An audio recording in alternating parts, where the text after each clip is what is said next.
Welcome to this explainer. Okay, so I want you to picture the vast, shimmering surface of Earth's oceans. We look at it all the time, right?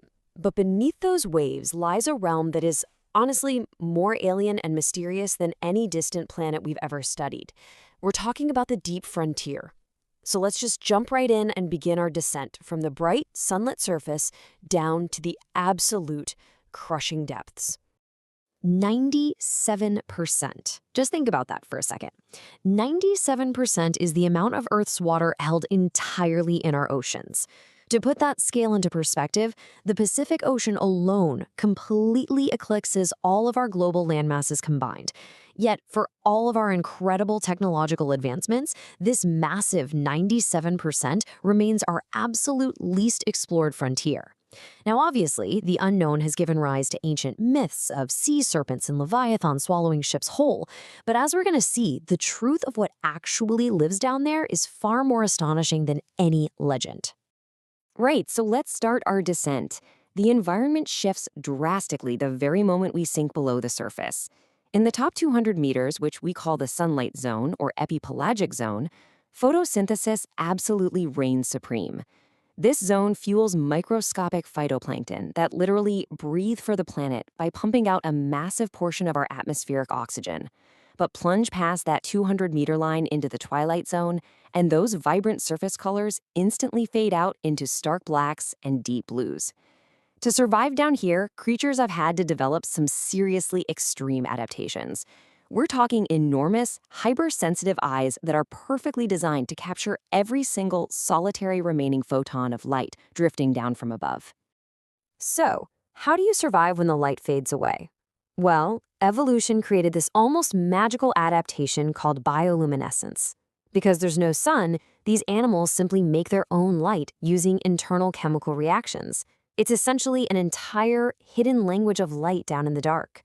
You've got glowing lures to draw in unsuspecting prey, brilliant flashing patterns to communicate with potential mates, and, incredibly, even cloaking mechanisms. Some creatures use this light to perfectly match the faint glow from the surface, making them completely vanish from predators lurking below. It's just brilliant. Okay, dropping past the 1,000-meter mark, we leave the twilight zone completely behind and enter the bathypelagic, the midnight zone. Down here, the standard rules of biology are pretty much rewritten. The pitch-black darkness, it's permanent. The temperature hovers just barely above freezing, and the pressure is just staggering. It's roughly 100 times greater than what we feel at sea level. I mean, imagine the weight of an entire elephant standing directly on your thumb. No way, right? But that is the literal, everyday reality of living in this zone. And in this crushing darkness, life doesn't just manage to survive. It creates spectacular monsters.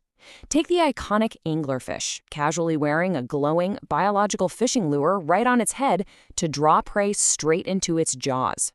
Then there's the gulper eel, which is essentially just a giant, swimming mouth capable of swallowing meals nearly its own size, a pretty handy trick in an environment where food is incredibly scarce. You've got the vampire squid, perfectly adapted to oxygen-poor voids. And of course, ruling this entire domain is the giant squid, a 10-meter phantom with eyes literally the size of dinner plates, famously known to engage in brutal, unseen battles with diving sperm whales. Dropping even further down reveals the abyssal plain. Now, for a long time, scientists thought this landscape was just a barren, lifeless desert. But actually, scratch that, it is fully sustained by a bizarre underwater weather system known as marine snow. It all starts way up at the surface when plankton and fish die. Their organic debris slowly drifts downward through miles of ocean, looking exactly like falling snow, until it finally reaches the bizarre scavengers waiting below. For the transparent shrimp and sea cucumbers crawling across that endless seabed, every single falling flake of marine snow is an absolute lifeline. But you know what the deepest shock to marine biology was? It wasn't actually an animal. It was an absolute paradigm shift for science itself.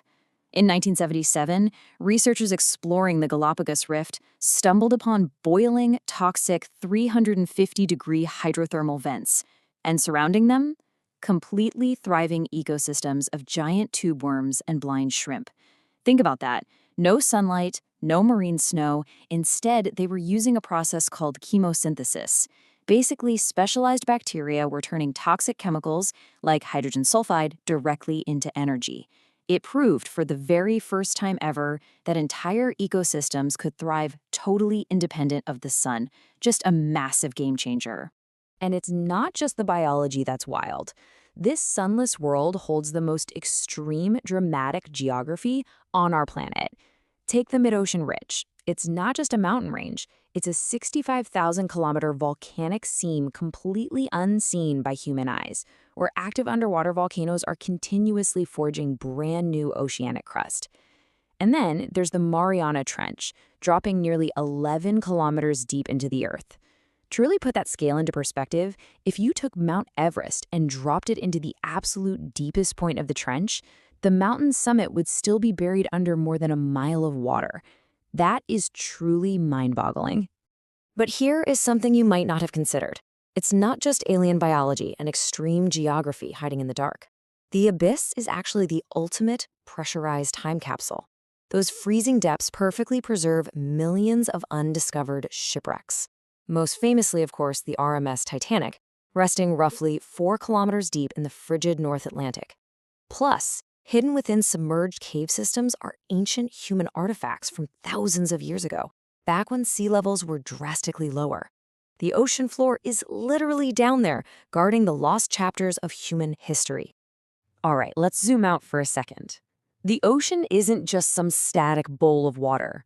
It's a massive, dynamic engine. Driven by wind, temperature, and salinity, what we call the global ocean conveyor belt pushes immense rivers of water all around the globe. Warm currents drag tropical heat toward the poles, while cold currents return cool water back to the equator. Every single breath we take, and the climate of every continent on Earth, relies entirely on the continuous, steady pulse of these invisible underwater highways. Tragically, though, this vast, ancient system is deeply vulnerable to us. Millions of tons of plastic pollution flood the ocean every single year. It's gotten so pervasive that microplastics are now routinely discovered inside the stomachs of creatures living down in the Mariana Trench. That's the most remote place on Earth, and it's not safe from our garbage. Combined with industrial overfishing that's ripping apart complex, ancient food webs, we're having to face a pretty grim reality. Even the deepest, most isolated parts of our planet are simply not immune to human impact. And now a new, massive threat is looming right over the horizon: industrial deep-sea mining. As our global hunger for tech and batteries just skyrockets, corporations are actively targeting the seafloor for pristine deposits of nickel, cobalt, copper, and rare earth elements. The terrifying reality here is that plowing these depths risks turning up massive, suffocating sediment clouds. We are threatening to utterly destroy delicate, ancient habitats before science even has a chance to map them, let alone understand the species that actually live there. Yet, despite all of that, the deep ocean might actually hold the key to the ultimate existential question: are we alone in the universe? Remember chemosynthesis from earlier? Life thriving in absolute darkness, relying purely on chemical energy? Well, when astronomers look at icy moons out in space, like Jupiter's Europa or Saturn's Enceladus, they know massive, pitch-dark subterranean oceans hide beneath that ice. Because of what we found at the bottom of our very own ocean, we have profound, genuine scientific hope that similar chemosynthetic life might literally be swimming in those distant alien oceans right now. The greatest frontier on Earth is not above us among the stars, it is beneath us. That statement really hits home, doesn't it?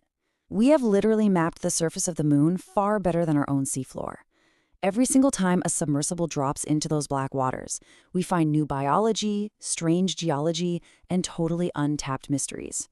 What unknown creatures, ancient histories, or even medical breakthroughs are currently resting in the pitch black, just waiting to be brought into the light? It's a lot to think about. Thanks so much for joining me on this incredible descent in today's Explainer.